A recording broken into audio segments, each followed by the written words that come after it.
નમસ્કાર 24 ન્યૂઝ ગુજરાતમાં આપનું સ્વાગત છે। અમે કવરેજ કરી રહ્યા છીએ રાજ્યભરના તાજા સમાચારો। સૌથી ઝડપી અપડેટ્સ માટે જોતા રહો 24 ન્યૂઝ। બનાસકાંઠા જિલ્લાના કાંકરેજ તાલુકાના કંબોઈ 4 રસ્તા ખાતે ધરતી નર્સરી દ્વારા પક્ષીઓના સંરક્ષણ માટે સરાહનીય પહેલ હાથ ધરવામાં આવી હતી। આ પ્રસંગે પક્ષીઓ માટે પક્ષી ઘર અને પાણીની પરબડીનું વિતરણ કરવામાં આવ્યું હતું। આ કાર્યક્રમમાં જોશી કનુભાઈ કરશનભાઈ અને મહેશભાઈ કરશનભાઈ દ્વારા લોકોમાં પક્ષીઓ પ્રત્યે જાગૃતિ ફેલાવવામાં આવી હતી। ખાસ કરીને ઉનાળાની ઋતુમાં પક્ષીઓને પાણી અને આશ્રય મળી રહે તે માટે ઘરો અને વૃક્ષો પર પક્ષી ઘર બાંધવા તેમજ પાણીની વ્યવસ્થા કરવાની અપીલ કરવામાં આવી હતી। માહિતી મુજબ છેલ્લા 7 થી 8 વર્ષથી સતત આ સેવા કાર્ય કરવામાં આવી રહ્યું છે। દર વર્ષે મોટી સંખ્યામાં પક્ષી ઘર અને પાણીની પરબડીનું વિતરણ કરવામાં આવે છે અને વર્ષ દરમિયાન અંદાજે 1 લાખ જેટલા પક્ષી ઘર તથા પાણીની પરબડી લોકોમાં વિતરણ કરવામાં આવે છે।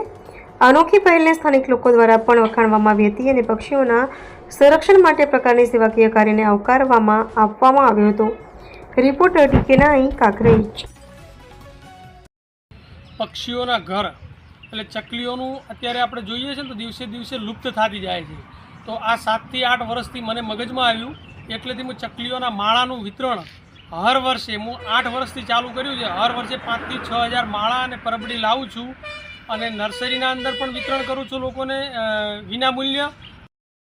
આ આપણે હવે ધીમે ધીમે જોઈએ છીએ તો પક્ષીઓ જે ચકલી છે એ ખૂબ લુપ્ત થતી જાય છે। તો આપ સૌને હું નમ્ર વિનંતી કરું છું, આપ સૌને હું વિનંતી કરવા માગું છું કે આપ પણ માળા લઈ જાઓ અને માળા બાંધો, જેથી પક્ષીઓનો બચાવ થાય અને આ પુણ્યનું કાર્ય છે। હું લગભગ 7 થી 8 વર્ષથી આ કરતો આવું છું। વર્ષના અંદર 7 થી 8 હજાર માળા અને પરબ અને 500 મણ ચકલ અને જુવાર કે જેમ કે જલારામ મંદિર થરા હોય, નિરંજનભાઈ ઠક્કર, એમના ત્યો આજુબાજુના જે વિસ્તારોના અંદર ચકલીઓને અને જનાવરોને પક્ષીઓને જે નાખે છે ચણ, એમને પણ હું આપું છું। અને ભીલડી હોય, લાખણી હોય, પછી દેલવાડા હોય, આ બધા ગામના અંદર હું ત્યાં પહોંચતા કરું છું મારા સ્વયં ખર્ચે। હું 1 પણ રૂપિયાનું શુલ્ક લેતો નથી અને આપ સૌને હું 2 હાથ જોડી નમ્ર વિનંતી કરું છું, આપ પણ 5 માળા બાંધશો તો એના અંદર પક્ષીઓનું જતન થશે અને બચાવ થશે। ભારત માતા કી જય।